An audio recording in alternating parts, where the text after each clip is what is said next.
Tequila? A šek? Otrava. Že by alimenty? Jdi pryč, Charlie. Za ty prachy by se měla přijít a zatančit ti na klíně. Dej pokoj, Charlie. Víš, co by bylo vtipný? Do kolonky platba napsat tanec na klíně. Chtěl bych ji vidět při daních. Charlie si...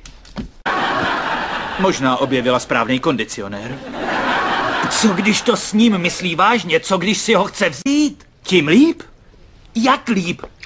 Proč tohle říkáš? Proč říkáš líp? Když si ho vezme, tak nebudeš platit alimenty. No to snad, Charlie, to je lepší. Alimenty si už platil, ne? To je účet od pediatra.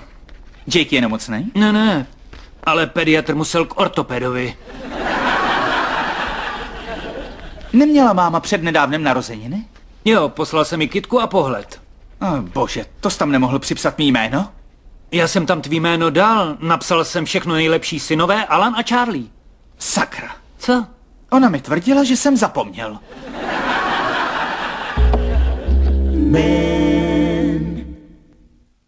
V českém znění Gustav Bubník, Josef Carda, Jan Rimbala, Hana Talpová, Olka Želenská a další. Překlad Daniela Margoliusová, zvuk Petr Posolda, produkce Pavla Traxlerová, Martin Kot, dialogy a režie českého znění Petr Pospíchal.